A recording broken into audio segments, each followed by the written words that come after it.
ये छात्रों, आप सभी का अपने चैनल कुशवाहा स्टडी नंबर 1 पर स्वागत है। जो भी चैनल के ऊपर नए हैं, चैनल को सब्सक्राइब करने के बाद नोटिफिकेशन के बेल को दबा लेना, जिससे कि आपकी कोई भी क्लास छूटे ना। ठीक है, आज की क्लास में हम आपको 2016 के गणित का सेट नंबर 3 बताएंगे। तो आपको पहले का नंबर देखना है। पहले के का नंबर में लिखा है कि 475 और 495 का HCF है। ठीक है, इन दोनों संख्याओं का हमें HCF निकालना है। ठीक है, यानी देखो, इन दोनों संख्याओं का हमें मासा निकालना है। ठीक है, तो ये तो भाग विधि से निकाल सकते हैं, ये तो गुणनखंड विधि से निकाल सकते हैं। ठीक है, इसमें हमें 4 ऑप्शन दिए हैं। 4 ऑप्शन में से एक ऑप्शन सही करना है। ठीक है, तो देखो, पहले का नंबर है। ठीक है, 475। ठीक है, तो यदि पीछे वाली संख्या यदि विषम होती है तो विषम संख्या से कटेगा। ठीक है, और यदि पीछे वाली संख्या 0, 2, 4, 6 या 8, ठीक है, यदि पीछे वाली संख्या यदि 2, 4, 6, 8 या 0 हो तो किससे कटेगा? 2 से कटेगा। ठीक है, यदि पीछे वाली संख्या यदि 0, 2, 4, 6, 8 हो तो 2 से कटेगा। ठीक है, ये आपको पता होगा। ठीक है, और यदि पीछे वाली संख्या यदि विषम होती है तो विषम संख्या से कटेगा। ठीक है, तो देखो काटा कैसे जाता है। तो पहले 2 से काटा जाता है, फिर 3 से काटा जाता है। ठीक है, और 5 से काटा जाता है, फिर 7 से काटा जाता है। ठीक है, फिर किससे काटा जाता है? 11 से काटा जाता है। ठीक है, देखो, उस संख्या से काटा जाता है जो अभाज्य संख्याएं होती हैं। ठीक है, और अभाज्य संख्याएं किसे कहते हैं? जो किसी संख्या से विभाज्य न हो। ठीक है, जो किसी संख्या से विभाज्य न हो, स्वयं से विभाज्य हो। ठीक है, उसे हम अभाज्य संख्या कहते हैं। ठीक है, जैसे 3 है, 3 से ही विभाज्य होगा। ठीक है, और किसी संख्या से विभाज्य नहीं होगा। ठीक है, तो देखो, अभाज्य संख्याएं वो होती हैं जो स्वयं से विभाज्य हो। ठीक है, तो 5 से कटेगा। ठीक है, और 1 से तो ये सभी कट जाती हैं। ठीक है,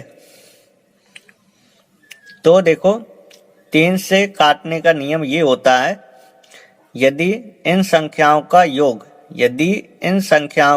यदि 3 के पारा में आएगा तो 3 से कट जाएगा। ठीक है, यदि इन संख्याओं का योग यदि 3 के पारा में आता होगा तो 3 से कट जाएगा। ठीक है, तो इन संख्याओं का योग देखो, 5 4 क्या होगा? 5 4 होगा 9, और 9 7 क्या होगा? 16, और 16 3 के पारा में नहीं आता। ठीक है, तो ये 3 से नहीं कटेगा। ठीक है, तो देखो किससे काटेंगे?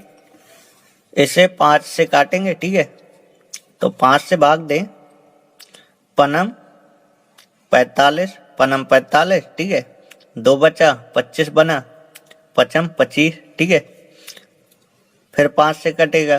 ठीक है, तो 5 एकम 5। ठीक है, 5 4 9, कितना बचा? इससे 4 बचा। ठीक है, तो क्या बना? 45। ठीक है, तो पनम 45। ठीक है, तो अब कटेगा ये 19 से। ठीक है, 19 एकम 19। ठीक है, तो हमने 475 के गुणनखंड कर लिए, और अब करेंगे 495 के गुणनखंड। ठीक है, तो पहले इनको जोड़ो, 9 और 5 14, और 14 और 4 क्या होता है? 18, और 18 3 के पहाड़ा में आता है। ठीक है, तो ये जो है 3 से कट जाएगा। ठीक है, 3 से काटें, 3 एकम 3।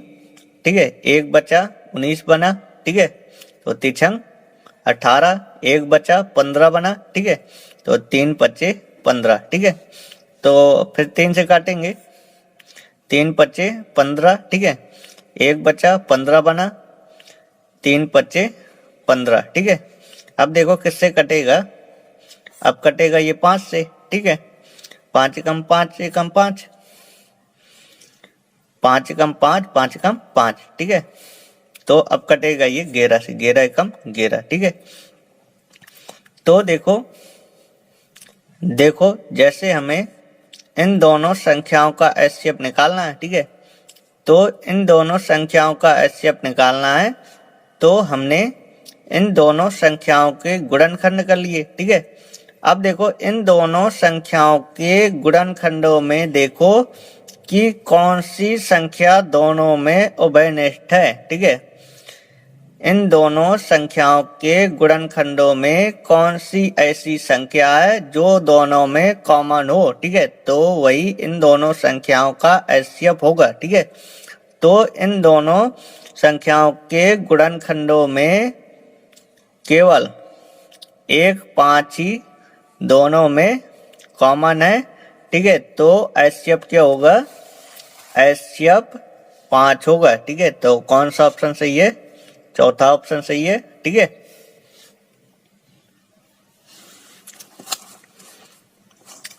अब आपको पहले का ख नंबर का सवाल देखना है, ठीक है। इसमें लिखा है संख्याओं 42, 33, 31, 26, 20, 18, 14, 10, 8 और 6 की माध्यिका होगी, ठीक है। हमसे क्या पूछा है, हमसे माध्यिका पूछा है, ठीक है। तो आपको माध्यिका का सूत्र आना चाहिए, ठीक है। तो देखो पहले का ख नंबर का सवाल है, ठीक है। 42, 33, 31, 26, 20, 18, 14, 10, 8, 6, ठीक है। तो जब भी यदि माध्यिका हमें निकालनी होती है तो पहले ये जो संख्याएं दी होती हैं तो इनको पहले चेक कर लिया जाता है कि ये आरोही क्रम में है कि अवरोही क्रम में है, ठीक है। तो ये जो संख्याएं हैं अवरोही क्रम में है, ठीक है। तो देखो जो आंकड़े दिए होते हैं तो उनको या तो हम आरोही क्रम में व्यवस्थित करते हैं या तो अवरोही क्रम में व्यवस्थित करते हैं। कब व्यवस्थित करते हैं, जब हमें माध्यिका निकालनी होती है, ठीक है। तो ये आंकड़े हमारे अवरोही क्रम में दिए गए हैं, ठीक है। तो इनको हमें व्यवस्थित नहीं करना, ठीक है। क्योंकि जो आंकड़े दिए होते हैं यदि हमें माध्यिका निकालना होता है या तो उसे आरोही क्रम में व्यवस्थित करेंगे या तो अवरोही क्रम में, ठीक है। तो ये अवरोही क्रम में हमारा व्यवस्थित है, ठीक है। तो हमें माध्यिका निकालना है, तो माध्यिका निकालने के लिए सूत्र आपको पता होना चाहिए, ठीक है। तो पहले इनको गिनेंगे, 1, 2, 3, 4, 5, 6, 7, 8, 9, 10 है, ठीक है। क्या है, 10 है, ठीक है। तो n का मान है 10 और 10 क्या होती है, सम संख्या होती है, ठीक है। तो आपको माध्यिका निकालने के लिए सम वाला सूत्र पता होना चाहिए, ठीक है। तो देखो यदि आपको पता ना हो तो हम बता दें, माध्यिका निकालने के लिए सम वाला सूत्र होता है n/2 वे पद का मान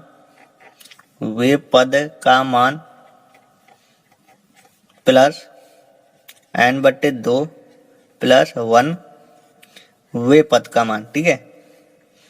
पद का मान, ठीक है। जिन बच्चों ने कक्षा 8 में यदि अच्छे से पढ़ा होगा तो उनको माध्यिका का सूत्र आता होगा, ठीक है। ये कक्षा 8 में है, ठीक है।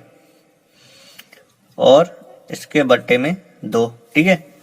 तो अब देखो n/2, n का मान क्या है, 10 है, ठीक है। तो 10/2 वे पद का मान, ठीक है, वे पद का मान, ठीक है। प्लस n की जगह 10/2 प्लस 1 वे पद का मान, ठीक है, वे पद का मान, ठीक है। पूरे के बटे में है 2, ठीक है। अब देखो 10 में से 2 का भाग, ठीक है, 2 पंचे 10, ठीक है, 10 में से 2 का भाग, ठीक है, 2 पंचे 10, ठीक है।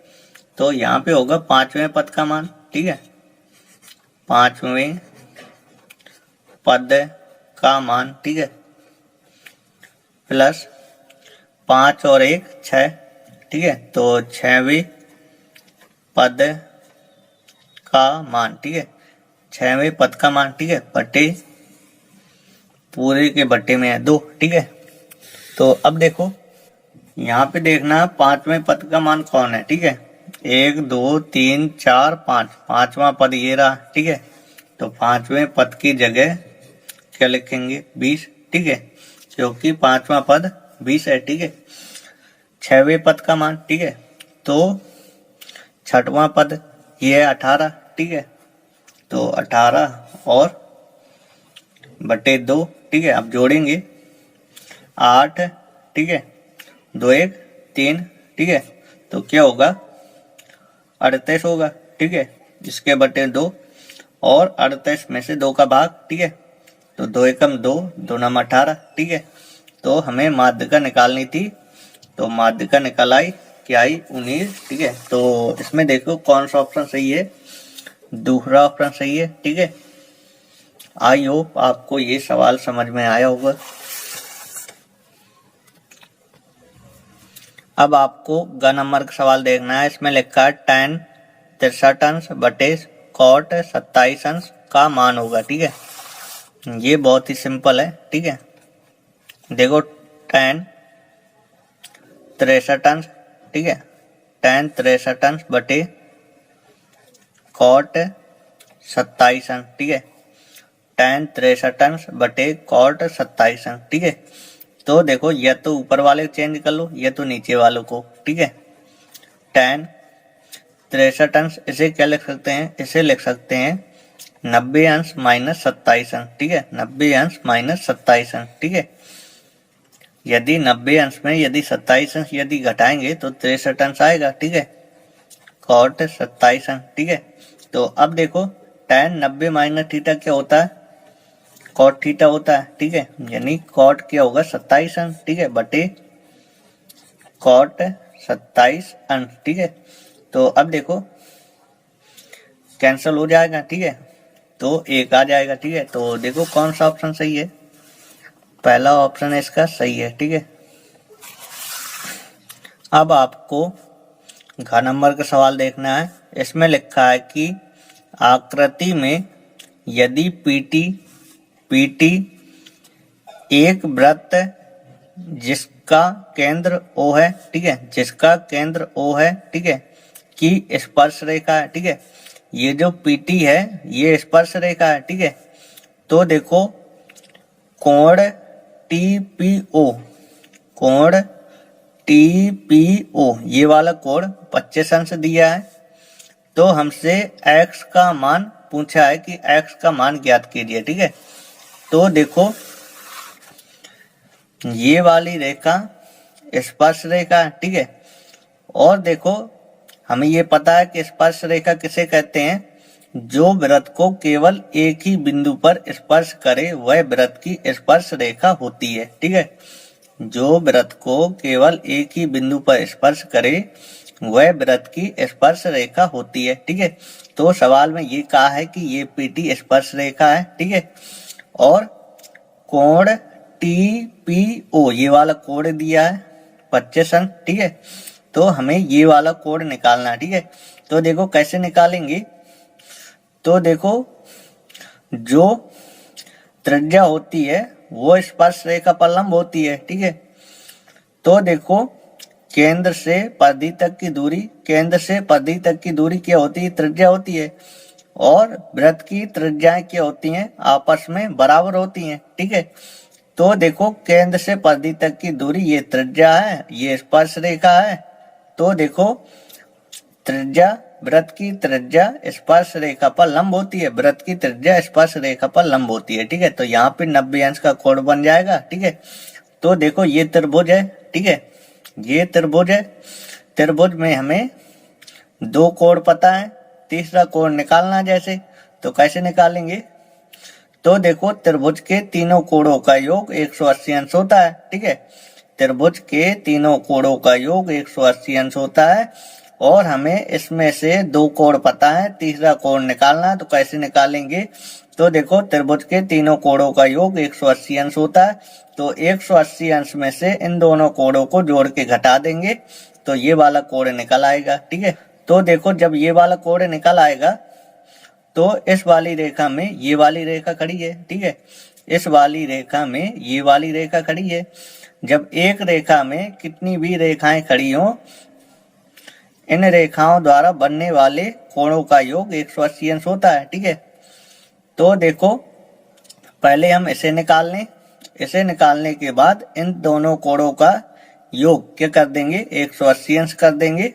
ठीक है, तो ये x का मान निकल आएगा। ठीक है, तो त्रिभुज के तीनों कोणों का योग 180 अंश होता है, तो ये लिख लो। तो लिखो त्रिभुज TOP में। ठीक है, त्रिभुज TOP में। ठीक है, तो देखो त्रिभुज के तीनों कोणों का योग लिख दो। TPO प्लस कोण TOP। ठीक है, TOP। ठीक है, प्लस OTP। ठीक है, कोण OTP। ठीक है, बराबर त्रिभुज के तीनों कोणों का योग होता है 180 अंश। ठीक है, तो देखो हमने तीनों कोणों को लिख दिया, तीनों कोणों का योग होता है 180 अंश, तो बराबर में 180 अंश लिख दिया। ठीक है, अब देखो TPO ये दिया है 25 अंश। ठीक है, और TOP ये हमें निकालना है। ठीक है, TOP निकालना है। ठीक है, OTP ये वाला कोण क्या है? 90 अंश। ठीक है, बराबर 180 अंश। ठीक है, अब देखो TOP क्या होगा? 180 अंश। ठीक है, माइनस इन दोनों कोणों को जोड़ के इस साइड ले जाएंगे। ठीक है, तो इन दोनों को जोड़े 5 और 9 2 11। ठीक है, तो देखो TOP क्या होगा? 180 अंश में से 115 अंश घटा देंगे। ठीक है, तो 0 में से 5 नहीं घटेगा। ठीक है, तो 10 में से 5 घटाएंगे तो क्या होगा? 5। ठीक है, यहाँ पे 7 बचा, 7 में से 1 जाएगा 6। ठीक है, 1 में 1 जाएगा 0। ठीक है, तो कोण TOP निकल आया। ठीक है, तो देखो हमने क्या कहा था? हमने ये कहा था कि ये वाला कोण निकालो। जब ये वाला कोण निकल आएगा तो ये कोण भी निकल आएगा। ठीक है, क्योंकि इस वाली रेखा में ये वाली रेखा खड़ी है। ठीक है, जब एक रेखा में कितनी भी रेखाएं खड़ी हों तो इन रेखाओं द्वारा बनने वाले कोणों का योग 180 अंश होता है। ठीक है, यानी इन दोनों कोणों का योग 180 अंश कर देंगे तो x का मान निकल आएगा। ठीक है, तो इन दोनों कोणों का योग 180 अंश कर दो। x प्लस कोण TOP। ठीक है, TOP। ठीक है, कोणों का योग क्या होगा? 180 अंश होगा। ठीक है, एक रेखा में कितनी भी रेखाएं खड़ी हों इन रेखाओं द्वारा बनने वाले कोणों का योग 180 अंश होता है, तो हमने इन दोनों कोणों का योग 180 अंश लिख दिया। ठीक है, तो अब देखो TOP क्या है? 65 अंश है। ठीक है, बराबर 180 अंश। ठीक है, अब देखो x बराबर 180 अंश, इसको उससे ले जाएंगे, माइनस का 65 अंश हो जाएगा। ठीक है, अब घटा देंगे, 10 में से 5 जाएगा 5 होगा, और यहाँ पे 7 बचा। ठीक है, 7 में से 6 घटाएंगे 1 होगा। ठीक है, तो क्या आ जाएगा? 115 अंश आ जाएगा। ठीक है, क्या आ जाएगा? x का मान आ जाएगा 115 अंश। ठीक है, तो देखो कौन सा ऑप्शन सही है? इसका चौथा ऑप्शन करेक्ट आंसर है। ठीक है, देखो अंगा नंबर का सवाल तो बहुत ही सिंपल है, सवाल देखकर ही आंसर इसका टिक कर दो कि इसका कौन सा आंसर सही है। ठीक है, तो देखो इसमें लिखा बिंदु 3,5 की x अक्ष से दूरी है। ठीक है, जब भी x अक्ष से दूरी पूछे तो ये x है, ये y है, तो y देखना है तुम्हें। ठीक है, तो इसका राइट आंसर क्या होगा? इसका राइट आंसर होगा 5। ठीक है, दूसरा ऑप्शन सही है। ठीक है, 4 नंबर का सवाल देखना है। इसमें लिखा है कि 6.1 सेंटीमीटर त्रिज्या के एक वृत्त में 12 सेंटीमीटर लंबी एक जीवा है। ठीक है, सवाल में क्या लिखा है? सवाल में ये लिखा है कि 6.1 सेंटीमीटर त्रिज्या के एक वृत्त में 12 सेंटीमीटर लंबी एक जीवा है। ठीक है, वृत्त के केंद्र से जीवा की दूरी है। ठीक है, हमसे पूछा क्या है? हमसे वृत्त के केंद्र से जीवा की दूरी पूछी है। ठीक है, तो देखो पहले चित्र बना लेते हैं। तो देखो हमने ये वृत्त बनाया है। ठीक है, और ये वृत्त का केंद्र है। ठीक है, और देखो इसमें लिखा है कि 6.1 सेंटीमीटर त्रिज्या के। ठीक है, 6.1 सेंटीमीटर त्रिज्या के। ठीक है, तो देखो केंद्र से परिधि तक की दूरी त्रिज्या होती है। ठीक है, तो इसका नाम दे देते हैं कि ये ए बिंदु है। ठीक है, और केंद्र से परिधि तक की दूरी त्रिज्या, और त्रिज्या क्या दी गई है? त्रिज्या दी गई है 6.1 सेंटीमीटर। ठीक है, 6.1 सेंटीमीटर। ठीक है, और क्या लिखा है इसमें? इसकी जीवा 12 सेंटीमीटर लंबी है। ठीक है, ये जीवा है। ठीक है, और जीवा कितनी लंबी है? 12 सेंटीमीटर। ठीक है, देखो वृत्त पर स्थित दो बिंदुओं को मिलाने वाली रेखा वृत्त की जीवा कहलाती है, और जीवा 12 सेंटीमीटर दी है। ठीक है, और हमें केंद्र से जीवा तक की दूरी निकालना है। ठीक है, केंद्र से जीवा तक की दूरी निकालना है। ठीक है, तो देखो हमें OM निकालना है। ठीक है, तो देखो यदि केंद्र से यदि जीवा पर यदि लंब डाला जाता है तो जीवा को बराबर 2 भागों में बांटता है। ठीक है, तो देखो हमने केंद्र से ये जीवा पर लंब डाला है तो जीवा को बराबर 2 भागों में बांटेगा। ठीक है, तो पूरा यहाँ से यहाँ तक 12 है। ठीक है, तो यहाँ से यहाँ तक कितना होगा? 6 होगा। ठीक है, क्या होगा? 6 होगा। ठीक है, 6 सेंटीमीटर। ठीक है, तो देखो हमें ये भुजा पता है, ये भुजा पता है, और ये हमें निकालना OM। ठीक है, तो देखो ये समकोण त्रिभुज है। ठीक है, और इसमें 2 भुजाएं पता है, तीसरी भुजा निकालना है। ठीक है, तो यदि पाइथागोरस प्रमेय लगा देंगे तो OM निकल आएगा। ठीक है, क्योंकि यदि 2 भुजाएं पता होती हैं, यदि तीसरी भुजा निकालनी होती है तो हम पाइथागोरस प्रमेय लगा देते हैं, तो ये तीसरी भुजा निकल आती है। ठीक है, तो लिखेंगे समकोण त्रिभुज OMA में। ठीक है, OMA में। ठीक है, तो पाइथागोरस प्रमेय क्या होती है? सबसे बड़ी भुजा का वर्ग, ठीक है, कर्ण वाली भुजा का वर्ग, तो OA का वर्ग। ठीक है, बड़ी भुजा का वर्ग से 2 भुजाओं के वर्गों के योग के बराबर। ठीक है, तो बड़ी भुजा का वर्ग लंब का स्क्वायर OM का स्क्वायर। ठीक है, AM का स्क्वायर। ठीक है, AM का स्क्वायर। ठीक है, तो अब देखो OA क्या है? OA 6.1 है। ठीक है, तो 6.1 का स्क्वायर। ठीक है, OM का स्क्वायर, OM क्या है? ये हमें निकालना है। ठीक है, AM स्क्वायर, AM क्या है? यहाँ से यहाँ तक 6 है। ठीक है, तो 6 का स्क्वायर। ठीक है, तो अब देखो 61 का वर्ग करना है। ठीक है, तो 61 का 2 बार गुणा कर दो। ठीक है, तो देखो 1 गुणे 1 1, 1 गुणे 6 6। ठीक है, 6 कम 6, 6 6 36। ठीक है, 1 12, 6 7। ठीक है, 3, और 1 अंक बाद दशमलव लगा है। ठीक है, तो 2 अंक के बाद दशमलव आ जाएगा। ठीक है, तो क्या आएगा? 37.21 ये आएगा। ठीक है, OM स्क्वायर। ठीक है, 6 का वर्ग क्या होता है 36, ठीक है। तो देखो OM² बराबर, ये हमारे इसी साइड है 37.21, ठीक है 37.21, ठीक है।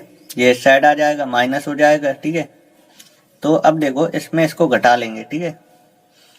तो इसमें इसको घटाएंगे तो क्या होगा 1.21 होगा, ठीक है 1.21, ठीक है। तो अब देखो यदि यहाँ से वर्ग घटाया जाएगा तो यहाँ अंडर रूट लग जाएगा, ठीक है। तो देखो OM बराबर क्या होगा 1.21, ठीक है। तो अब देखो इसे अंडर रूट से बाहर निकालना है, ठीक है। तो भाग विधि से इसका वर्गमूल निकाल लो, ठीक है। तो 1 एकम 1, ठीक है। तो अब देखो एक बार भाग गया, एक जोड़ेंगे, ठीक है 1 1 1 1 2, ठीक है। अब देखो दशमलव के बाद वाली संख्या उतारना है, तो यहाँ पे दशमलव लगा देंगे और 2 1 ये उतार लेंगे, ठीक है। तो अब देखो एक बार भाग दे देंगे, ठीक है। तो 1 कब गुणा कराएंगे 1 एकम 1, 1 गुणे 2, 2 एकम 2, ठीक है। तो अब देखो घटा देंगे 0 आ जाएगा, ठीक है। तो ये किस संख्या वर्ग होगा 1.1 का, ठीक है। तो OM क्या आएगा 1.1, ठीक है और सेंटीमीटर, ठीक है।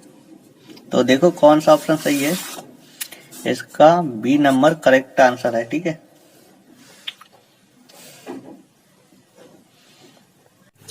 अब आपको दूसरे नंबर का देखना है। दूसरे नंबर लिखा सभी खंड कीजिए, ठीक है। तो दूसरे नंबर में ये सभी खंड दिए गए हैं, इन सभी खंडों को हल करना है, ठीक है। तो आपको का नंबर का प्रश्न देखना है। इसमें लिखा है द्विघात समीकरण x² - 4x + 3 का व्युत्क्रम ज्ञात कीजिए, ठीक है। तो देखो इसका हमें व्युत्क्रम ज्ञात करना है, ठीक है। दूसरे का नंबर सवाल है और ये हमारा द्विघात समीकरण दिया गया है, ठीक है। इसका हमें व्युत्क्रम ज्ञात करना है, ठीक है। तो इसकी पहले तुलना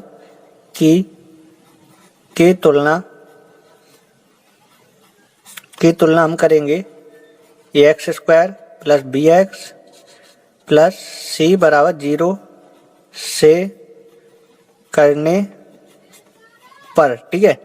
इस द्विघात समीकरण की तुलना द्विघात समीकरण से करेंगे, ठीक है। तो देखो a का मान क्या होगा, a का मान 1 होगा, ठीक है। a का मान 1, ठीक है। b का मान क्या होगा, b का मान -4 होगा। c का मान क्या होगा, c का मान 3 होगा, ठीक है। हमें क्या निकालना है, हमें निकालना है व्युत्क्रम, ठीक है। तो लिखेंगे v व्युत्क्रम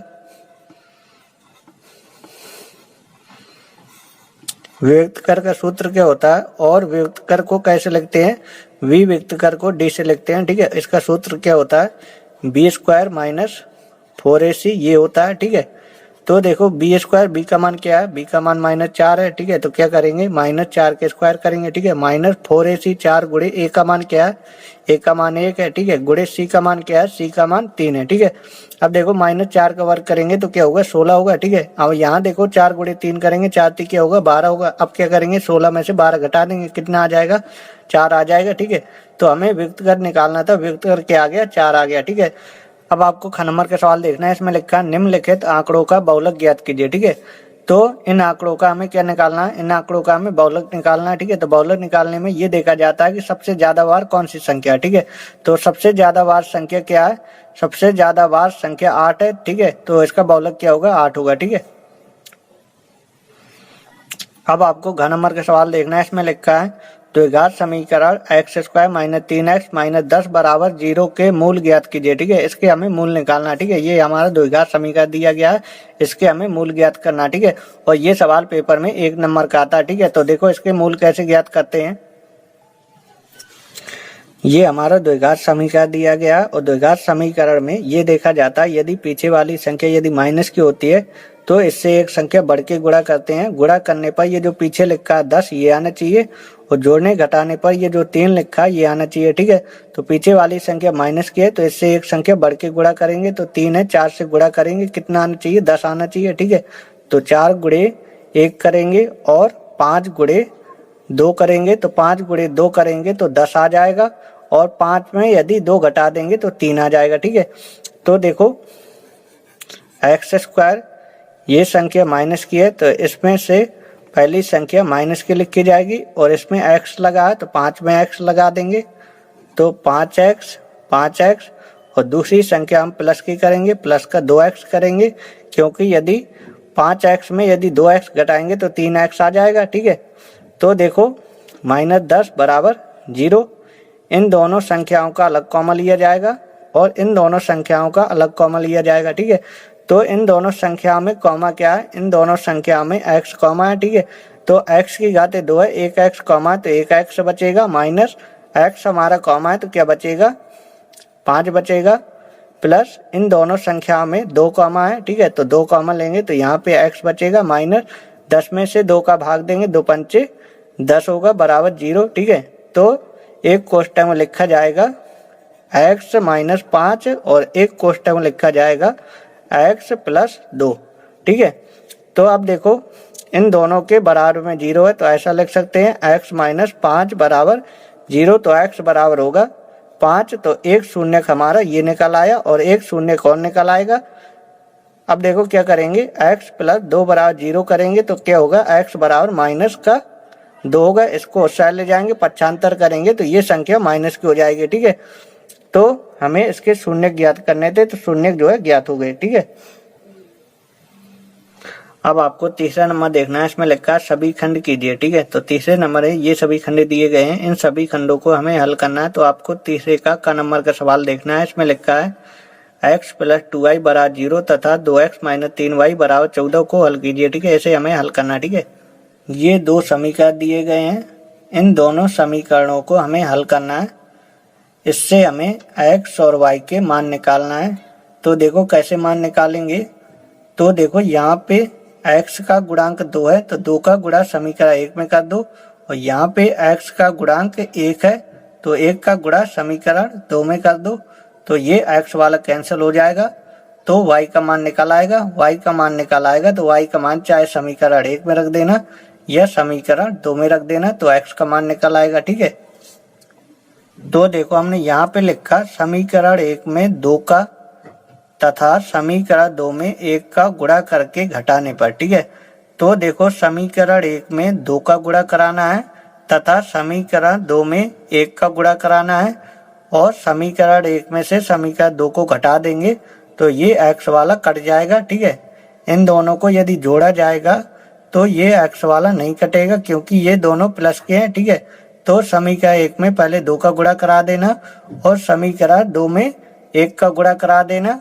फिर क्या करना है समीकरण 1 में से समीकरण 2 को घटा देना है तो ये x वाला कट जाएगा, x वाला कट जाएगा तो y का मान निकल आएगा। ठीक है, तो समीकरण 1 में किसका गुणा कराना है, समीकरण 1 में 2 का गुणा कराना है तो 2 का गुणा करो तो क्या होगा 2x होगा, प्लस 2 का गुणा कराओ क्या होगा 4y होगा, और 2 गुणे 0 करेंगे तो क्या होगा 0 होगा। ठीक है, और समीकरण 2 में किसका गुणा कराना है, 1 का गुणा कराना है तो 1 का गुणा कराओ तो यही आएगा 2x आएगा -3y बराबर 14। ठीक है, तो अब देखो हमने यहाँ पे क्या लिखा है, हमने यहाँ पे लिखा है कि समीकरण 1 में 2 का तो समीकरण 1 में हमने 2 का गुणा करा दिया तथा समीकरण 2 में 1 का तो समीकरण 2 में हमने 1 का गुणा करा दिया और गुणा करके क्या करना है घटाना है। ठीक है, तो घटाएंगे तो ये प्लस की संख्या है माइनस की हो जाएगी, ये माइनस की है तो ये प्लस की हो जाएगी और ये प्लस की है तो ये माइनस की हो जाएगी। ठीक है, तो अब देखो ये प्लस है ये माइनस है कैंसिल हो जाएगा। ठीक है, और ये दोनों प्लस है तो ये क्या होगा जुड़ेगा। ठीक है, 4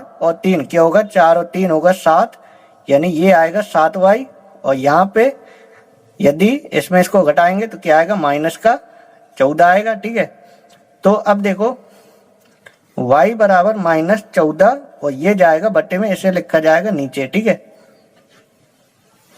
अब देखो 14 में से 7 का भाग दिया जाएगा। ठीक है, तो 7 दूनी क्या होगा 14 होगा, तो y का मान क्या आ जाएगा, y का मान आ जाएगा -2। ठीक है, तो y का मान निकल आए तो y का मान चाहे समीकरण 1 में रख दो या समीकरण 2 में रख दो तो x का मान निकल आएगा। ठीक है, तो लिखेंगे,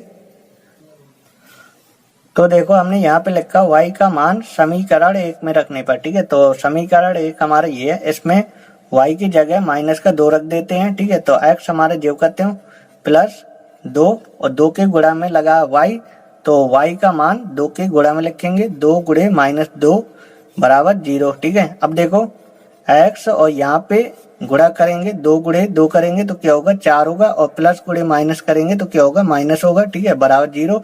अब देखो 4 को साइड ले जाएंगे तो ये 4 प्लस हो जाएगा, तो x का मान निकल आया, x का मान निकल आया 4 और y का मान निकल आया माइनस का 2, ठीक है। तो जब भी यदि इस प्रकार का यदि समीकरण आ जाए, इसको यदि आपको हल करना हो तो आपको x और y का मान निकालना होता है, तो हमने बता दिया x और y का मान कैसे निकलता है, ठीक है। अब देखो यदि हमें चेक करना है सवाल सही है कि गलत है तो चेक कर सकते हैं। यहाँ पे देखो लिखा x का मान आया हमारा 4 प्लस 2y लिखा है, तो 2 गुणे y का मान हमारा आया माइनस का 2, इसके बराबर में लिखा है 0, ठीक है, इसके बराबर में लिखा है 0। तो देखो 4 और प्लस गुणे माइनस तो क्या होगा माइनस होगा, 2 गुणे 2 करेंगे तो क्या होगा 4 होगा, बराबर 0, 4 में 4 घटाएंगे तो 0 बराबर 0, ठीक है। तो दोनों साइड का बराबर आ गया, तो इसलिए जो है ये आंसर हमारा सही है, y का मान -2 आएगा, x का मान 4 आएगा, ठीक है। अब आपको तीसरे का ख नंबर का सवाल देखना है। इसमें HCF 306 और 657 का HCF 9 दिया गया है और हमें ये LCM ज्ञात करना है। तो देखो इसका सूत्र होता है, तो देखो इसका ये सूत्र होता है HCF पहली संख्या कॉमा दूसरी संख्या गुणे LCM पहली संख्या कॉमा दूसरी संख्या और पहली संख्या गुणे दूसरी संख्या, ठीक है। तो देखो HCF पहली संख्या क्या है 306 और दूसरी संख्या क्या है 657 है, क्या 657 गुणे LCM पहली संख्या ए क्या है 306 कॉमा दूसरी संख्या क्या है 657 है और पहली संख्या क्या है, पहली संख्या 306 गुणे दूसरी संख्या क्या है, दूसरी संख्या 657 है। तो देखो HCF 306 और 657 का HCF 9 दिया गया है, तो इसकी जगह क्या लिखेंगे 9 लिखेंगे गुणे LCM 306 कॉमा 657 बराबर 306 गुणे 657। अब देखो LCM 306 कॉमा 657 और ये 9 लगा गुणा में, तो ये चला जाएगा इस साइड बट्टे में, तो लिख देंगे 306 गुणे 657 बट्टे 9 और 9 का भाग दे देंगे, तो 9 एकम 9, 9 तिया 27, 9 तिया 27 और 3 बचा, तो 9 चौको 36। अब क्या करेंगे 34 गुणे 657, तो क्या आ जाएगा गुणा करने पर आ जाएगा 22,338, ये इसका आंसर आ जाएगा। हमें एलसीएम निकालना था तो एलसीएम निकल आया। आई होप आपको सवाल समझ में आया होगा। अब आपको तीसरे का ग नंबर का सवाल नहीं पढ़ना, ये पेपर में आपके नहीं आएगा। आपको घ नंबर का सवाल देखना है। इसमें लिखा है एक शंकु की त्रिज्या और ऊर्ध्वाधर ऊंचाई 3:4 के अनुपात में है और उसका आयतन 96 पाई घन सेंटीमीटर है। शंकु की ऊर्ध्वाधर ऊंचाई ज्ञात कीजिए। ठीक है, तो देखो इसमें ये दिया गया है शंकु की त्रिज्या और ऊंचाई का अनुपात 3:4 दिया गया है और शंकु का आयतन दिया गया है और हमें शंकु की ऊंचाई निकालना है। तो देखो शंकु की त्रिज्या और ऊंचाई का अनुपात 3:4 दिया गया है। ठीक है, तो देखो तीसरे का घ नंबर का सवाल हमारा दिया है शंकु की त्रिज्या और ऊंचाई का अनुपात 3:4 दिया है।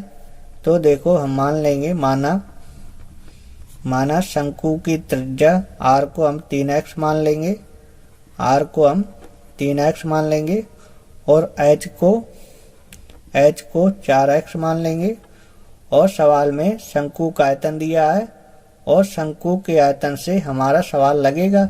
ठीक है, तो ये भी लिख लेते हैं शंकु का आयतन शंकु का आयतन दिया गया है 96 पाई। शंकु का आयतन दिया गया है 96 पाई घन सेंटीमीटर और हमसे ऊंचाई पूछा है कि ऊंचाई का मान निकालो। तो हमें ऊंचाई निकालना है। तो देखो शंकु के आयतन का सूत्र होता है 1/3 पाई r² h बराबर 96 पाई। तो दोनों साइड पाई है तो पाई से पाई कैंसिल हो जाएगा।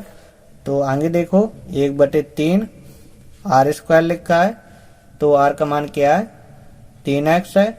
तो r में 2 घात है तो r का मान 2 बार लिखेंगे 3x गुणे 3x गुणे h का मान क्या है h का मान 4x है बराबर 96।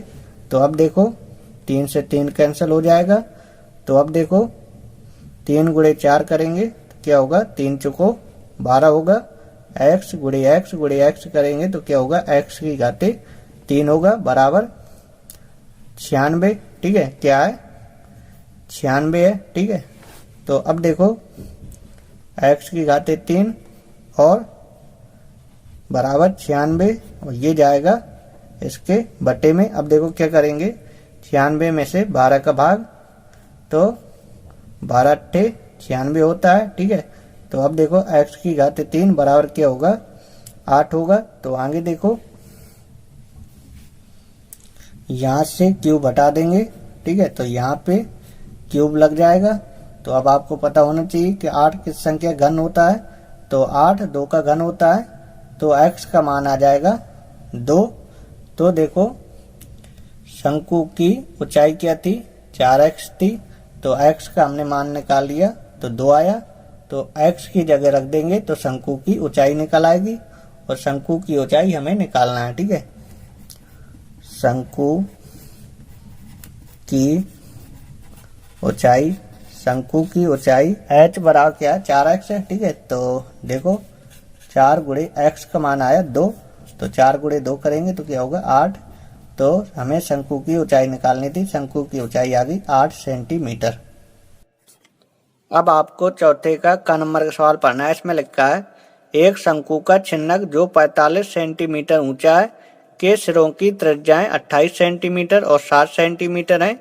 इसका आयतन व वक्र पृष्ठीय क्षेत्रफल ज्ञात कीजिए। ठीक है तो देखो शंकु के छिन्नक की ऊंचाई दी है और इसके सिरों की त्रिज्याएं दी हैं और हमें शंकु के छिन्नक का आयतन निकालना है और शंकु के छिन्नक का वक्र पृष्ठीय क्षेत्रफल निकालना है। तो आपको शंकु के छिन्नक के आयतन का सूत्र आना चाहिए और शंकु के छिन्नक के वक्र पृष्ठीय क्षेत्रफल का सूत्र आना चाहिए। ठीक है तो देखो छिन्नक के आयतन का सूत्र होता है 1/3 पाई h r1² plus r2² plus r1 into r2। ठीक है और छिन्नक का वक्र पृष्ठीय क्षेत्रफल का सूत्र होता है पाई r1 प्लस r2 और l। ठीक है तो देखो पहले हम छिन्नक का आयतन निकाल लें। ठीक है फिर निकालेंगे छिन्नक का वक्र पृष्ठीय क्षेत्रफल। ठीक है तो देखो ये जो ऊपर वाली त्रिज्या है ये r1 है। ठीक है r1 28 सेंटीमीटर। ठीक है और जो नीचे वाली त्रिज्या है r2 का मान है 7 सेंटीमीटर। ठीक है r2 का मान क्या है 7 सेंटीमीटर। ठीक है और ये जो ऊंचाई दी है ये h का मान है। ठीक है h का मान है 45 सेंटीमीटर। ठीक है तो हमें निकालना है छिन्नक का आयतन। ठीक है तो छिन्नक के आयतन का सूत्र लिखेंगे। ठीक है तो देखो हमने छिन्नक के आयतन का सूत्र लिख लिया। ठीक है तो देखो 1/3 गुणे पाई का मान होता है 22/7। पाई का मान क्या होता है 22/7 गुणे h का मान क्या है h का मान है 45 r1² लिखा है। r1 का मान क्या है r1 का मान है 28 तो क्या करेंगे 28 का स्क्वायर। ठीक है r1 का मान क्या है 28 और इसमें स्क्वायर लगा है तो इसमें स्क्वायर लगा देंगे। ठीक है प्लस r2² तो r2 का मान क्या है 7 है तो 7 का square plus R1 into R2, तो R1 का मान क्या है, R1 का मान है 28 गुणे R2 का मान क्या है, R2 का मान है 7। ठीक है, तो अब देखो आगे 3 से ये कैंसिल हो जाएगा। ठीक है, 3 एकम 3, 3 पच्चे 15। ठीक है, तो देखो 22 गुणे 15 करेंगे, तो 22 गुणे 15 करेंगे तो ये आएगा 330 बटे 7। ठीक है, अब देखो 28 का वर्ग करेंगे तो ये आएगा 784। क्या आएगा, 784 आएगा। 7 को वर्ग करेंगे 37 37 49 प्लस 28 गुणे 7 करेंगे तो ये आएगा 196। क्या आएगा, 196 आएगा। ठीक है, तो देखो 330 बटे 7, 330 बटे 7 गुणे इनको जोड़ेंगे तो ये आएगा 1029। क्या आएगा, 1029 आएगा। इसमें अब 7 से भाग देंगे तो देखो 7 एकम 7, 7 चौको 28 और 37 49। ठीक है, 37 49। ठीक है, तो अब देखो 330 गुणे 147 करेंगे तो ये आ जाएगा 48,510 और आयतन है तो इसका आंसर आएगा घन सेंटीमीटर में। ठीक है, क्योंकि देखो ऊंचाई और त्रिज्या सेंटीमीटर में दिया तो छिन्नक का आयतन आएगा घन सेंटीमीटर में। ठीक है, अब हमें निकालना है छिन्नक का वक्र पृष्ठीय क्षेत्रफल। ठीक है, यदि हमें छिन्नक का वक्र पृष्ठीय क्षेत्रफल निकालना है तो छिन्नक के वक्र पृष्ठीय क्षेत्रफल का ये सूत्र होता है पाई R1 प्लस R2 और L। ठीक है, यदि हमें छिन्नक का वक्र पृष्ठीय क्षेत्रफल निकालना है तो हमारे पास R1 होना चाहिए और R2 होना चाहिए और L का मान होना चाहिए। ठीक है, तो देखो सवाल में R1 का मान दिया है, R2 का मान दिया है और L का मान नहीं दिया है, तो L का मान निकालेंगे क्योंकि छिन्नक का यदि हमें वक्र पृष्ठीय क्षेत्रफल निकालना है तो R1, R2 और L का मान होना चाहिए। ठीक है, तो R1 का मान है, R2 का मान है, L का मान नहीं है। ठीक है, तो L का मान निकालने के लिए सूत्र लगाएंगे L बराबर अंडर रूल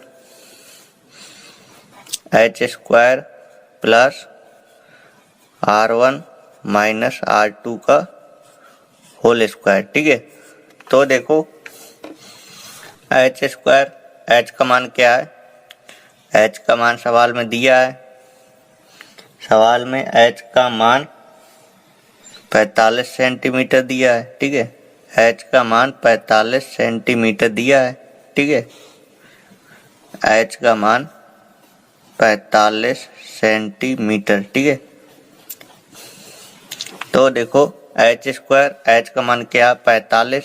ठीक है, तो क्या करेंगे 45 का स्क्वायर करेंगे। ठीक है, प्लस R1, R1 का मान क्या है, R1 का मान है 28 माइनस R2, R2 का मान क्या है 7 है, इसका स्क्वायर। ठीक है, अब देखो 45 का वर्ग करेंगे तो 45 का वर्ग करेंगे तो ये आएगा 2025। ठीक है, प्लस 28 में से 7 घटाएंगे तो 21 आएगा, 21 का वर्ग करेंगे तो ये आएगा 441। ठीक है, अब देखो इन दोनों को जोड़ेंगे तो ये आएगा 2466। ठीक है, अब देखो इसे अंडर रूल से बाहर निकालेंगे तो ये आएगा 49,658। ठीक है, तो अब देखो छिन्नक का वक्र पृष्ठीय क्षेत्रफल निकालना है। छिन्नक के वक्र पृष्ठीय क्षेत्रफल का ये सूत्र होता है। ठीक है, पाई का मान होता है 22/7। R1 का मान 28 प्लस R2 का मान 7 और L का मान अभी निकाला 49,658 ये आया। ठीक है, अब देखो 22/7 और 28 और 7 जोड़ेंगे तो ये होगा 35 गुणे 49,658 और 35 में से 7 का भाग 7 पना 35 होगा। तो देखो 22 गुणे 5 गुणे 49,658 ये होगा। अब देखो गुणा कराएंगे तो ये आएगा 5462.38 वर्ग सेंटीमीटर। ठीक है, तो हमें चिन्हक का वक्र पृष्ठीय क्षेत्रफल निकालना था, तो चिन्हक का वक्र पृष्ठीय क्षेत्रफल निकल आया। अब आपको चौथे का ख नंबर का सवाल देखना है। इसमें लिखा है यूक्लिड विभाजन प्रमेयिका का प्रयोग करके 56 तथा 88 का HCF ज्ञात करें। ठीक है, हमें इन दोनों संख्याओं का HCF निकालना है। ठीक है, तो देखो चौथे का ख नंबर का सवाल है, इन दोनों संख्याओं का हमें HCF निकालना है। ठीक है, तो HCF निकालने में क्या करेंगे, पहले आपको बड़ी संख्या में से छोटी संख्या का भाग देना है। ठीक है, 56 का भाग देंगे तो 56 एकम क्या होगा, 56 एकम 56 होगा। और आप क्या करेंगे, 8 में से 6 घटाएंगे तो क्या होगा, 2 होगा। और 8 में से 5 घटाएंगे तो कितना होगा, 3 होगा। ठीक है, तो देखो 88 इसे क्या लिख सकते हैं, इसे लिख सकते हैं 56 गुणे 1, 56 गुणे 1 प्लस 32। ठीक है, ये लिख सकते हैं। ठीक है, क्योंकि देखो भाज्य बराबर होता है भाजक गुणे भागफल। ठीक है, भाजक गुणे भागफल प्लस शेषफल। ठीक है, तो लिख देंगे चूंकि शेषफल अभी 0 नहीं है। ठीक है,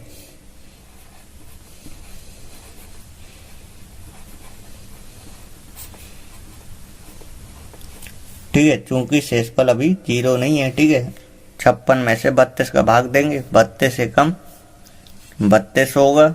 अब देखो 6 में से 2 घटाएंगे कितना होगा, 4 होगा। 5 में से 3 घटाएंगे तो कितना होगा, 2 होगा। ठीक है, तो अब देखो 56 को क्या लिख सकते हैं, 56 को लिख सकते हैं 32 गुणे 1, 32 गुणे 1 प्लस 24, ये लिख सकते हैं। ठीक है, तो यहाँ भी लिखेंगे चूंकि शेषफल 0 नहीं है। ठीक है, अब देखो क्या करेंगे, 24 का भाग 32 में देंगे। ठीक है, 24 का भाग 32 में देंगे। ठीक है, तो 24 एकम क्या होगा, 24 एकम 24 होगा। ठीक है, अब देखो 32 में से 24 घटा लेंगे तो 32 में से 24 घटाएंगे तो ये आएगा 8। ठीक है, क्या आएगा, 8 आएगा। ठीक है, तो देखो 32 को क्या लिख सकते हैं, 32 को लिख सकते हैं 24 गुणे 1 प्लस 8, ये लिख सकते हैं। ठीक है, तो यहाँ पे लिख देंगे चूंकि अभी शेषफल 0 नहीं है। ठीक है, क्योंकि शेषफल बराबर नहीं है 0 के। ठीक है, तो अब देखो 8 का भाग 24 में दिया जाएगा। ठीक है, तो क्या होगा, 8 × 24 होगा। ठीक है, तो ये 3 बार में कट गया। ठीक है, अब देखो 24 को क्या लिख सकते हैं, 24 को लिख सकते हैं 8 गुणे 3 प्लस शेषफल क्या आया, 0। ठीक है, भाज्य बराबर होता है भाजक गुणे भागफल प्लस शेषफल। ठीक है, तो यहाँ पे लिख देंगे चूंकि शेषफल क्या है, 0 है। ठीक है, चूंकि शेषफल 0 हो गया तो आप लोगों को ये भाजक देखना, भाजक क्या, भाजक 8 है। तो इन दोनों संख्याओं का HCF क्या होगा, 8 होगा। ठीक है,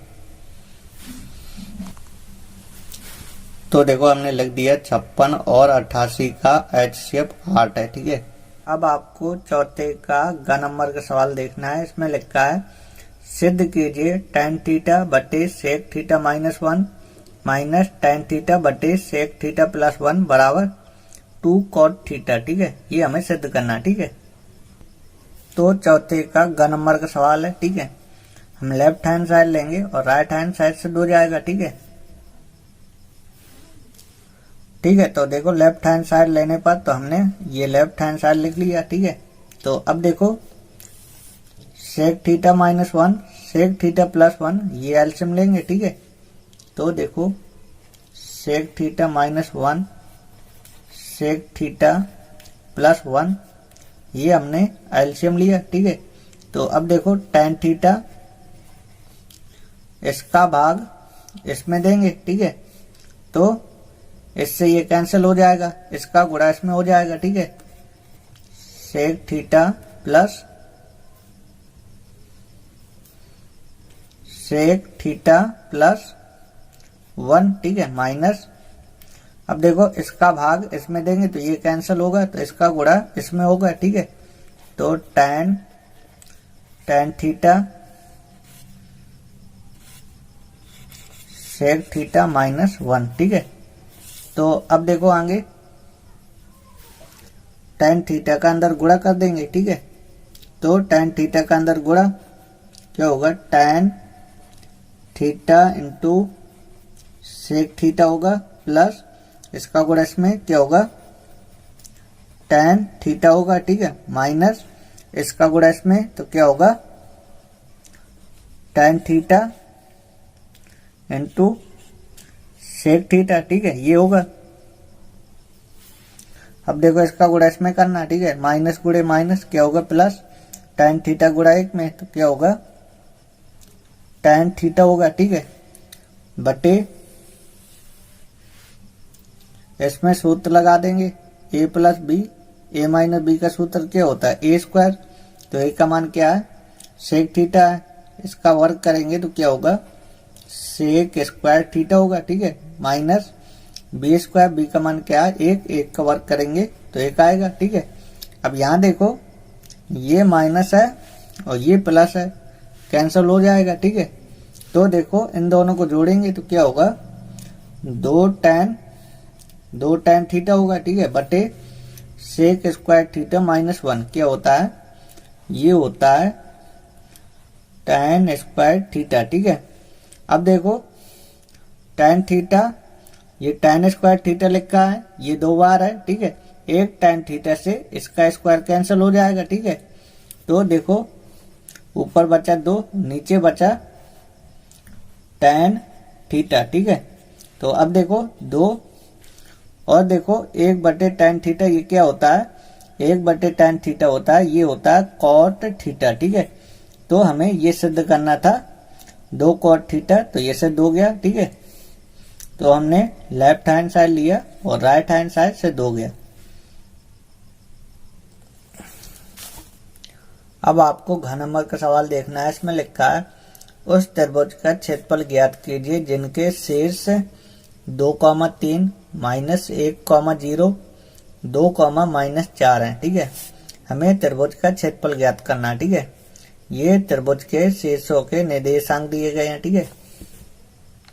चौथे का घन नंबर लिख लिया, ठीक है, और इसका हमें त्रिभुज का क्षेत्रफल निकालना है, ठीक है। तो त्रिभुज के क्षेत्रफल का सूत्र लिखेंगे, ठीक है। तो देखो त्रिभुज के क्षेत्रफल का ये सूत्र होता है, ठीक है। तो ये त्रिभुज के शीर्षों के निर्देशांक दिए गए हैं, ठीक है। तो इसकी तुलना x1, y1, x2, y2 और x3, y3, ठीक है। तो देखो 1/2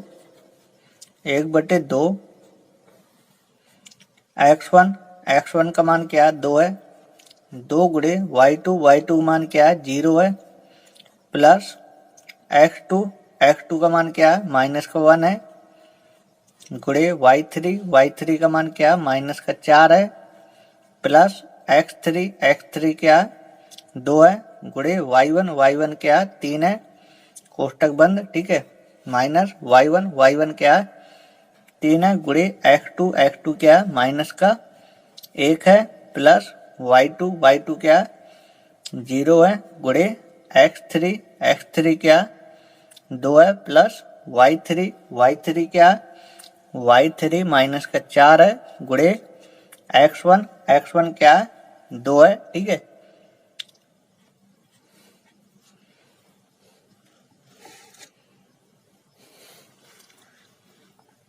तो अब आगे देखो 1/2, 2 गुणे 0 करेंगे तो 0 हो जाएगा, ठीक है। 4 गुणे 1 करेंगे तो 4 होगा, ठीक है। -4 गुणे -1 करेंगे तो क्या होगा, +4 होगा, ठीक है। और 3 गुणे 2 करेंगे, 3 दूनी 6 होगा, ठीक है। 3 गुणे -1 करेंगे तो क्या होगा, -3 होगा, ठीक है। और 0 गुणे 2 करेंगे तो 0 हो जाएगा, और -4 गुणे 2 करेंगे तो क्या होगा, 8 होगा, ठीक है। तो अब देखो 1/2, 6 4 क्या होगा 10 होगा, ठीक है। -8 -3 जोड़ेंगे तो क्या होगा, माइनस का घेरा होगा और माइनस घेरा को बाहर निकालेंगे तो इसके आगे पहले माइनस का चिन्ह लगा है तो ये प्लस का घेरा लिखा जाएगा, ठीक है। तो अब देखो 1/2 10 और घेरा जोड़ेंगे तो क्या होगा 21 होगा, ठीक है। अब देखो इसमें 2 का भाग दे देंगे, 2 एकम 2 भाग जाएगा नहीं तो 0 लगाएंगे, 2 पंचे 10, तो इसका आंसर आ जाएगा 10.5 वर्ग मात्रक, ठीक है। 10.5 वर्ग मात्रक, ठीक है।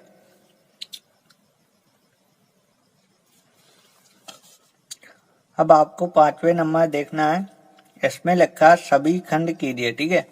तो देखो 5वें नंबर में का, खा, गा, गा ये सभी खंड दिए गए हैं। इन सभी खंडों को हमें हल करना है, ठीक है। तो आपको 5वें का नंबर का सवाल देखना है।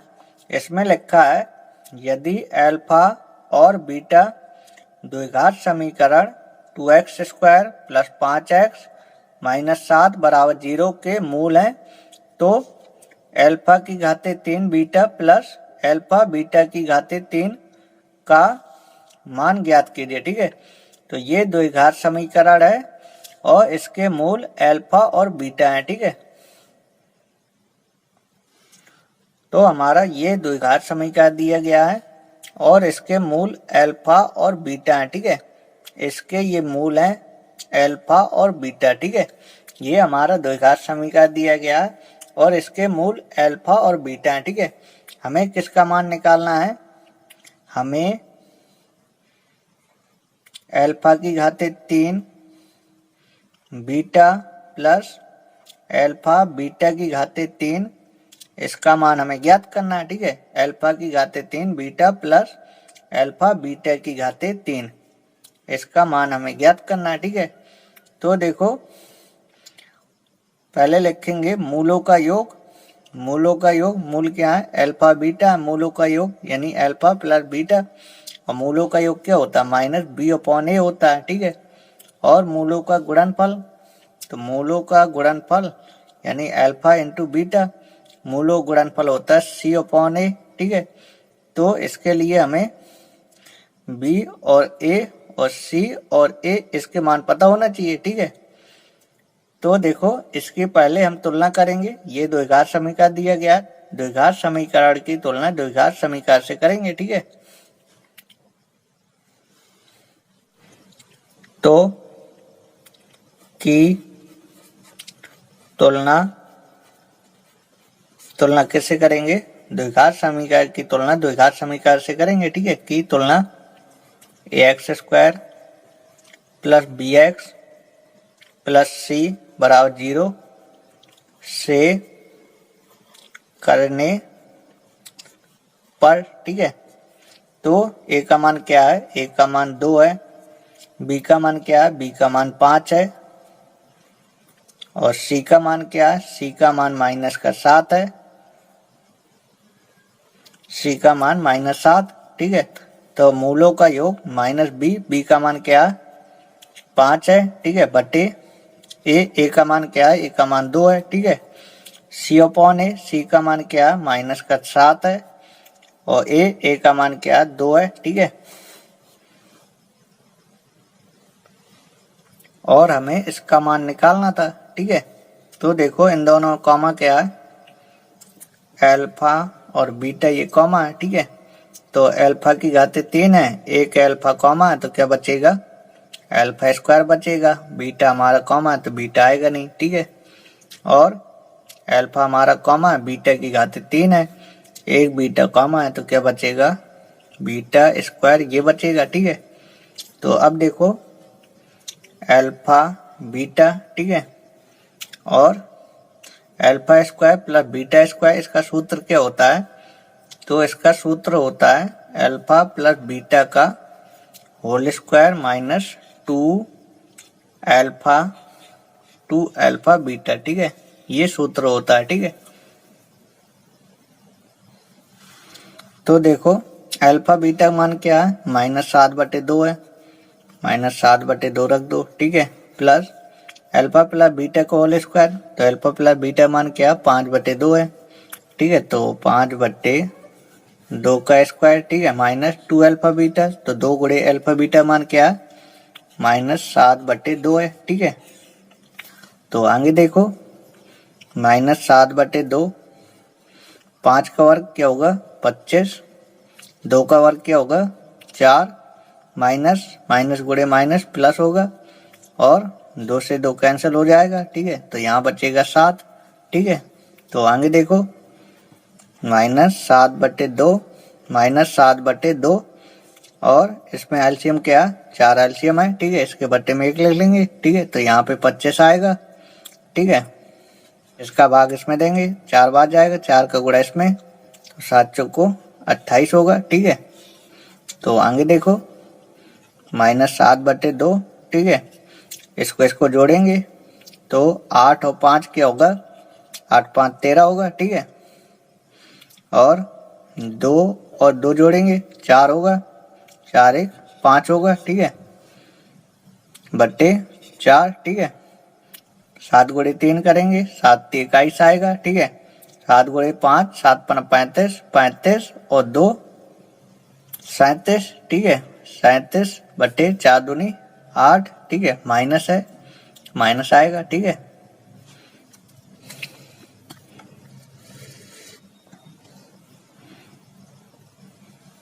अब आपको 5वें का ख नंबर का सवाल पढ़ना है। इसमें लिखा है एक आयताकार खेत का परिमाप 82 मीटर तथा क्षेत्रफल 400 वर्ग मीटर है।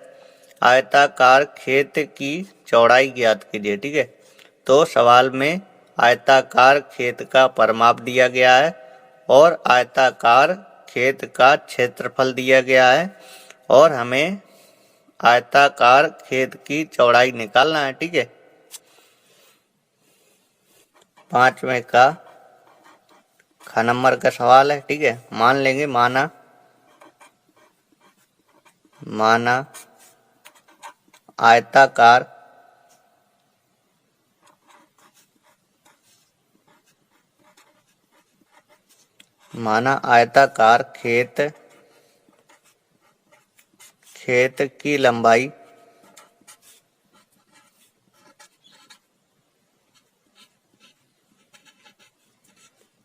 आयताकार खेत की लंबाई x मीटर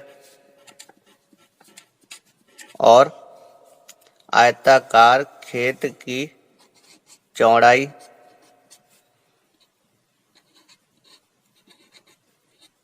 इसे मान लेंगे y मीटर, और सवाल में दिया गया है आयताकार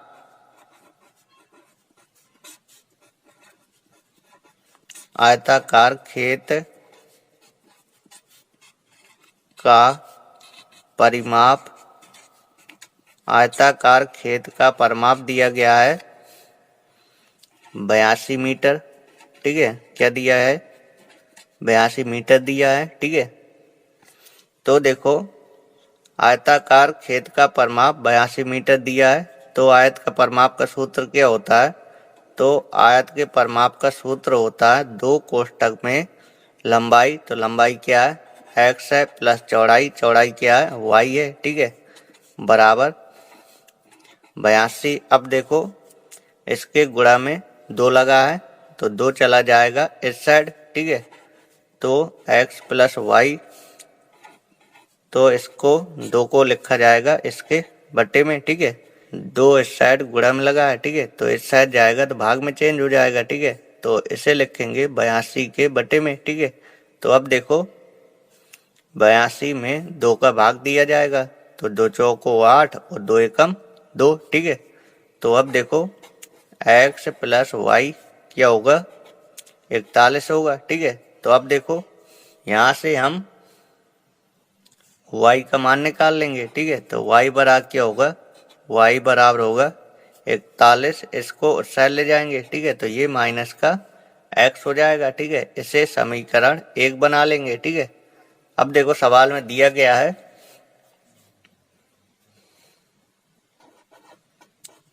आयताकार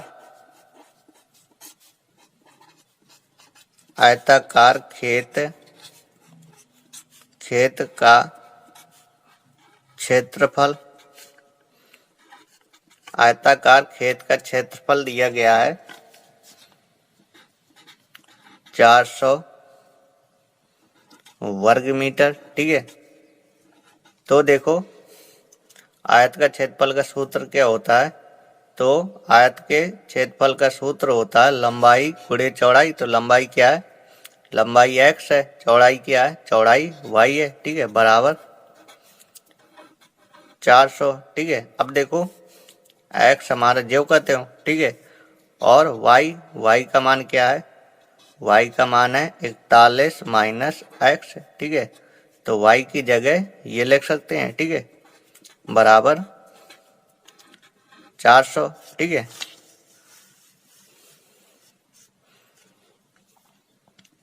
तो अब देखो इसका गुणा कराएंगे, 41 गुणे x क्या होगा, 41 x होगा। ठीक है, x गुणे x तो क्या होगा, x स्क्वायर होगा। ठीक है, बराबर 400। ठीक है, पहले सबसे बड़ी घात तो माइनस x स्क्वायर। ठीक है, फिर उससे छोटी घात तो 41x। ठीक है, और इसको ऐसा ले आएंगे तो ये हो जाएगा माइनस का। ठीक है, बराबर 0।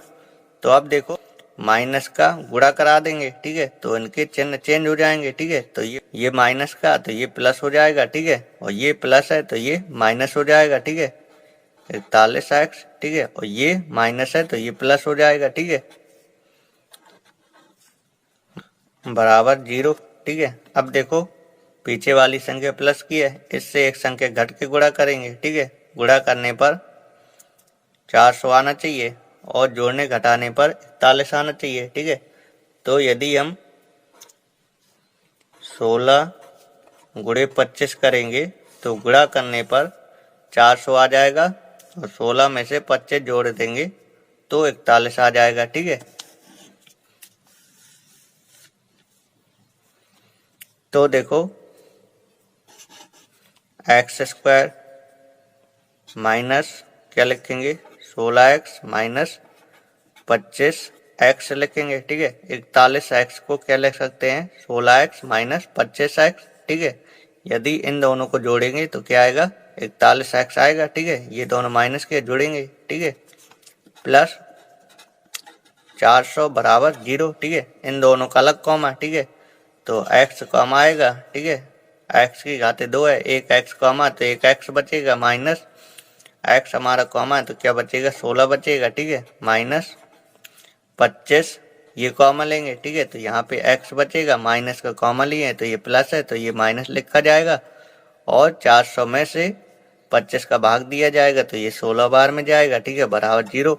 तो देखो एक कोष्टक में लिखा जाएगा x माइनस 16 और एक कोष्टक में लिखा जाएगा x माइनस 25, x माइनस 25। ठीक है, तो अब देखो इन दोनों के बराबर में 0 है। ठीक है, तो क्या लिखेंगे, x माइनस 16 बराबर 0, तो x बराबर क्या होगा, x बराबर 16 होगा। ठीक है, तो x का मान आया 16 और देखो x माइनस 25 बराबर 0 करेंगे तो x बराबर क्या आएगा, x बराबर आएगा 25। ठीक है, तो देखो x क्या है, x लंबाई है। ठीक है, और लंबाई ज्यादा होती है। ठीक है, तो x का मान समीकरण 1 में रख दो तो y का मान आ जाएगा इससे कम। ठीक है, और y क्या है, y चौड़ाई है तो y का मान कम आ जाएगा। ठीक है,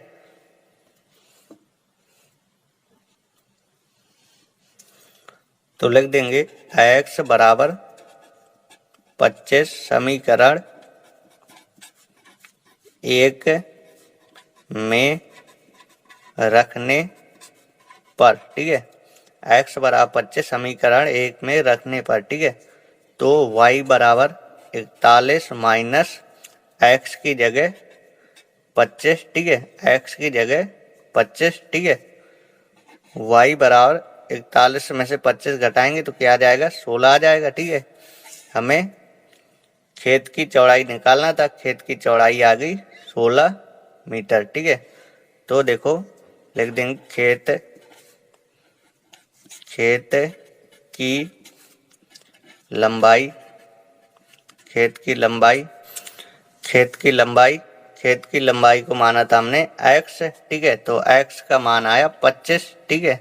x का मान आया 25, ठीक है। तो लंबाई क्या होगी 25 मीटर होगी, ठीक है। x का ये मान लेना है, ठीक है, क्योंकि लंबाई ज़्यादा होती है, ठीक है। तो लंबाई आएगी 25 मीटर और खेत की चौड़ाई, खेत की चौड़ाई, ठीक है, खेत की चौड़ाई, इसको हमने माना था y का मान आया 16, ठीक है।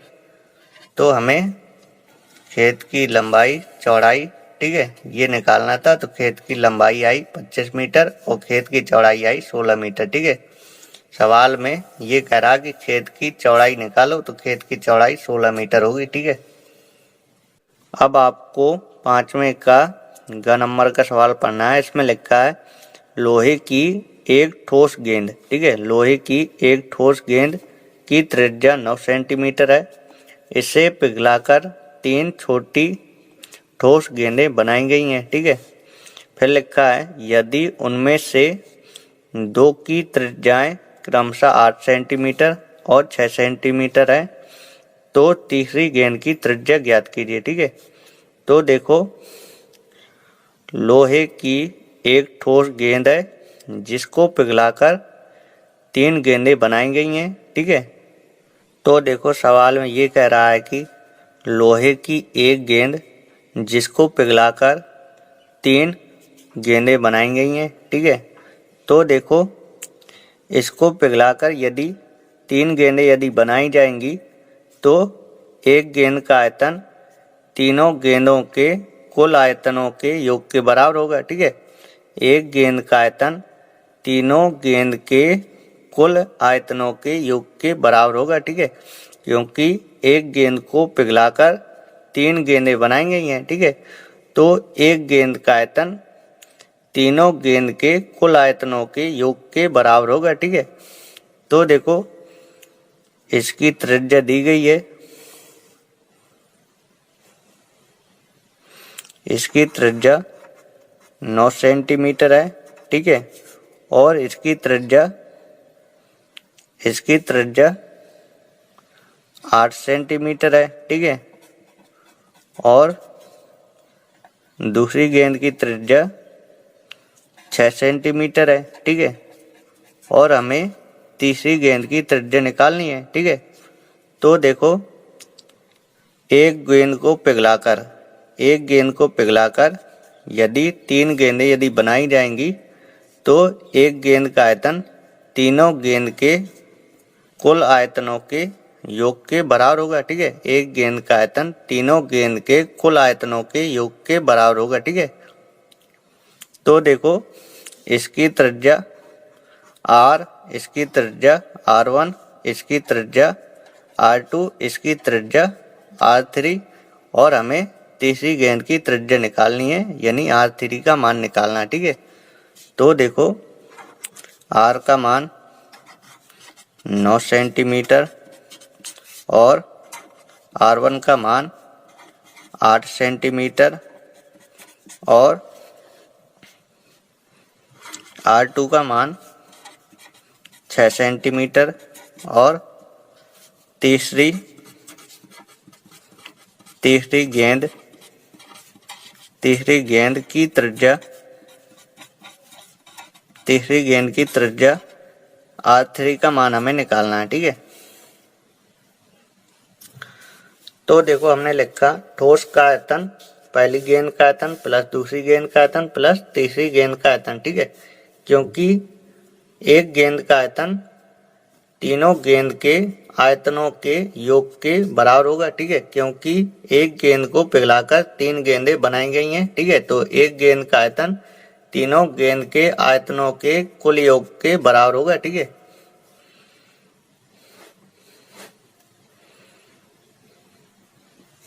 तो देखो गेंद का आयतन, ठीक है, यानी गोले का आयतन क्या होता है, गोले का आयतन होता है 4/3 पाई r की घाते 3, ठीक है, बराबर पहली गेंद का आयतन यानी गोले का आयतन का सूत्र क्या होता है, 4/3 पाई r1 की घाते 3 करेंगे, क्योंकि पहली गेंद की त्रिज्या क्या है, r1 है, ठीक है, प्लस दूसरी गेंद का आयतन तो 4/3 पाई r2 की घाते 3 प्लस तीसरी गेंद का आयतन तो देखो 4/3 पाई r3 की घाते 3, ठीक है। अब देखो 4/3 पाई r की घाते 3 प्लस इसमें हम कॉमन लेंगे बराबर 4/3 पाई ये कॉमन लेंगे, ठीक है, तो यहाँ पे बचेगा r1 की घाते 3 प्लस r2 की घाते 3 प्लस r3 की घाते 3, ठीक है। तो देखो 4/3 पाई से ये कैंसिल हो जाएगा, r की घाते 3 तो r का मान क्या है, 9 है, तो 9 की घाते 3 होगा, r1 की घाते 3 तो r1 का मान क्या है, 8 है, तो 8 की घाते 3 करेंगे, r2 की घाते 3 तो r2 का मान है 6, तो 6 की घाते 3 करेंगे, r3 की घाते 3 तो r3 की घाते 3 ये जो कते रहेगा, क्योंकि r3 का मान दिया नहीं गया, ठीक है। तो देखो 9 का घन क्या होता है, 9 81 81 नंबर 729, 9 का घन 729, और 8 का घन क्या होता है, 8 का घन होता है 512, और 6 का घन क्या होता है, 6 का घन होता है 216 प्लस r3 की घाते 3, ठीक है। तो देखो 729 और इसको जोड़ेंगे तो क्या होगा, 728 होगा प्लस r3 की घाते 3, ठीक है। तो देखो 729 इसको इस साइड लाएंगे माइनस 728 होगा बराबर r3 की घाते 3, ठीक है। अब देखो इसमें इसको घटाएंगे तो क्या होगा, 1 होगा बराबर r3 की घाते 3, ठीक है। तो देखो r3 और 1 में क्यूब लगेगा, यहाँ से क्यूब हटाएंगे, ठीक है। तो देखो r3 इसका मान आ जाएगा 1, और हमें तीसरी गेंद की त्रिज्या निकालनी थी, तो तीसरी गेंद की त्रिज्या क्या होगी, तीसरी गेंद की त्रिज्या होगी, तो लिख देंगे तीसरी गेंद की त्रिज्या, तीसरी गेंद की त्रिज्या r3 का मान आया 1, तो तीसरी गेंद की त्रिज्या होगी 1 मीटर, ठीक है। आई होप आपको सवाल समझ में आया होगा। आज की क्लास यहीं समाप्त होती है। अगली क्लास में हम आपको 5वें के घन नंबर से बताएंगे, और जो भी चैनल के ऊपर नए हैं तो प्लीज़ चैनल को सब्सक्राइब कर लें, और यदि आपको क्लास पसंद आई हो तो वीडियो को लाइक करके जाना। अगली वीडियो में हम आपको 5वें के घन नंबर से बताएंगे।